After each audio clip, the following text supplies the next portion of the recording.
We're still looking for that lakefront property, but at this point we're willing to go halvesies on just something with an air conditioner. That's right, we're still looking.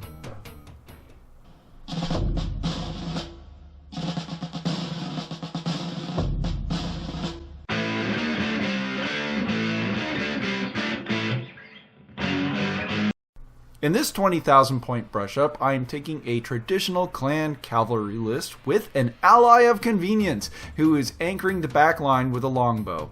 Meanwhile, our opponent has a whole mess of stuff, a near lance of bushwhackers backed up with Trek PPC carriers and alicorns. These are the heavy Gauss rifle version of the alicorns with 2 HGRs.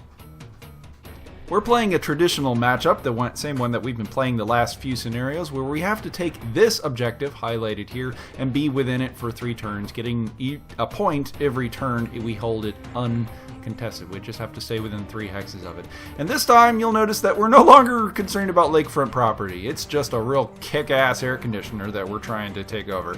So we'll see how that goes up for us as we send our Fire Falcon screaming up the middle, again, notated right here, with the toads in tow, while our opponent is meandering up a lot slower, but that is by no fault of his own. That's just what the inner sphere has to work with. As you can see in his deployment, he's actually positioned himself in a very threatening position. This fire lane marked here is actually very intimidating, and we've put quite a few elements up the center to go running across it. A Mad Cat, the Vulture, and a couple of other inner sphere elements are escorting them up the middle, and I'm just like, nah, I'm not going to deal with that. There's this Alicorns on this other side and the Shreks on the other side. Awesome, and I do believe, what is that thing at? This is not a Templar. But Thanatos. The Thanatos is right there, and there's another Thanatos right around the corner. There's no way I'm going to engage all that. So the first thing we do is we push the initiative track on it, which should be a pretty easy hand because we don't move anything forward, and we're going to just feint away. But as you can see, our opponent is completely undeterred as he moves his heavier units up the middle, again threatening those units, but we're going to just evade away. Meanwhile, on the other side, we have started moving forward with the Gargoyle and the Shadowcat moving up behind the hill. We're going to threaten those vehicles in an attempt to get a lot of side shots on it. You know, we got defilade behind those rocks over there. The only thing that we have to be afraid of is that Thanatos, because I mean it's the AC-20 version, and I didn't really realize it at this point. So, I mean, that's going to be fun to engage. But his vehicles really do represent the massive amount of firepower that can be put down, and really they're the most vulnerable, so we've got to flank and destroy those. Meanwhile, on the southern end of the board, where my Merc ally is holding it up, he's got several units engaging against the horde of bushwhackers coming around the hill, and to be honest, I wasn't paying too close of attention, but you can see the record sheets down there. They're filling them in. They're trading blows with each other like bonobos with chainsaws, and it's just completely ugly. I do believe the Centurion manages to take a through armor hit, tacks off the ammo, and in a surprising feat of inner sphere ingenuity, the mech, despite a cacophony of explosions, is okay. It's not even enforced withdrawal. And while we do a lot of damage to the bushwhackers, we don't manage to do anything worth actually pulling them off of their pursuit. They're threatening the southern end of the board, and if undeterred, they're going to take on the longbow, which we pretty much desperately need to help the infantry that have already claimed a point for the Jade Falcon in the center of the board. The Fire Falcon, having pressed itself into the back end of the initiative, ends up not moving anywhere. It just unloads the infantry. But that was, you know, it was a smart move. So long as he's in the back row, I could make sure that there was nothing that could actually see him, because, you know, he had the last move.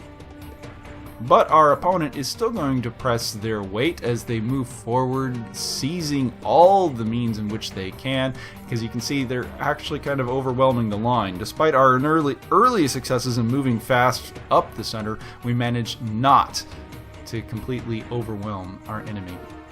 And speaking of which, the rifleman decides to move forward. Our Merc allies, marked right here, after not taking the clue from the clans to turn around and maybe show a little discretion, they decide to march forward, and the rifleman takes the front end of almost a lance and a half worth of heavy assault units. He manages to live, marginally. This Omni-Mech upgrade of the Jenner is a linchpin of Draconis Combine C3 networks. Can you guess what it is? That's right, it's the Owens. It's not a bad design if you're looking for a C3 network. It also looks really cool. Argus continues to move up the center of the field in a display of bravery that borders on insanity, as he is now the direct attention of 2 Intersphere mechs and several other clan mechs that have nothing better to shoot at. But we decide to go ahead and give them something better to shoot at, because again, we gotta take out those vehicles. They're the easiest. And the gargoyle leaps forward onto this little patch of land right here. The other mechs try to lumber forward, but having not really read my opponent's deployment well, it's kind of one of those hindsight is 20/20 kind of things. They end up being deployed kind of in the wrong area, and now they have to spend a whole nother turn doubling back and moving around. They're not quite where they need to be. Meanwhile, the Fire Falcon and Shadowcat move forward. Guts and glory for everyone as they try to take on the rear arc and side arcs of those Shreks and the Alicorns. Uninvited into the back lines they may be, the Thanatos decides to make his guests welcome as he does a flying jump kick from across the board into the side of the Shadowcat. Shadowcat says, "I don't care," opens up with the ATMs onto the Shreks and does almost nothing. +1 PSR on one of the tanks. We managed to do quite a bit of, bubble filling, but we don't manage to put it down. Meanwhile, the Fire Falcon starts opening up on the Alicorn into the rear, causes several motive crits. Does not quite put it down. Put it down to like a 1-2 movement pattern, but it's not quite good enough. Between it and the Gargoyle, it's almost a mission kill. Long range shots from the Mad Cat and Vulture continue to fill in dots on one of the other Alicorns, but manages not to do anything other than stay in the front arc of a very deadly weapons platform. Meanwhile, on the southern end of the board, it continues to be a bloody knife fight as the Bushwhackers are tearing off as much armor as they're receiving. Again, the Centurion is in bad shape. Shadowhawk continues to rat-a-tat-tat-tat off onto the Bushwhackers full rate. There is nothing being held back between the two of them, while one of the Bushwhackers breaks free from the brouhaha and starts engaging and annoying the mess out of the longbow in the back row. The longbow decides to go ahead and back up. He's going to try to engage the Bushwhacker, but to be honest, that's an exchange that's going to be winning for our opponent every time, because that longbow has much better things to be doing than trying to engage a Bushwhacker at point blank range. At this point, we have pretty significant problems. Our mid-range brawlers are pretty battered up. The infantry are getting the raw end of it, of everything that doesn't have anything better to shoot at, as that building is full of holes at this point. Again, we're taking the air conditioner. We really don't care about the building, right? And they have to send the Shadowhawk over there to try to take on the Argus and several of the other Intersphere mechs that are now lumbering around it. It's kind of an odd trade as the Bushwhackers flood over the hill, try to take on anything that they can. Centurion is left with nigh but foul words to curse at his opponent as his ammo bins have detonated off all of its effective firepower, and the longbow is left dealing with something that it is way over equipped to do, but unfortunately we cannot pull it away. Meanwhile, Rifleman explodes. We're really ripped up. Between that and some heavy Gauss rifle slugs that clan mechs are, we're just taking it on the chest, literally, and we're just kind of shrugging it off. We can't stick around with the lighter assets in the back section, so we start peeling them off, sending them back into the brouhaha into the center of the board. Again, we're looking for back shots on any of the Bushwhackers that manage to pull off from the knife fight in the southern end of the board and deal a little bit of damage to that Argus that is otherwise, it shouldn't have lived this long, but sadly we just don't have anything better to shoot at, which is a very smart play by our opponent. And amongst the heat-related cacophony of explosions, the Rifleman just kind of stands up and begins walking away again. Again, Intersphere ingenuity at its best, and we consider our options to try to push back the Intersphere aggressor, where our options are running thin. A lot of our units are pretty badly mauled, but we decide to go ahead and go for broke, send the Gargoyle into the back lines to try to earn his glory, and he manages to open up on one of the Shrek PPC carriers.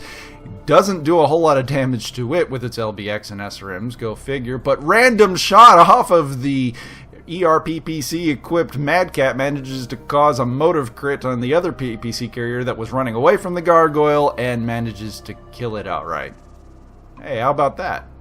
The middle of the board continues to turn everything into molten slag, while the longbow still manages to deal with the bushwhacker in front of them, with none of them dealing terribly effective damage at each other anyway.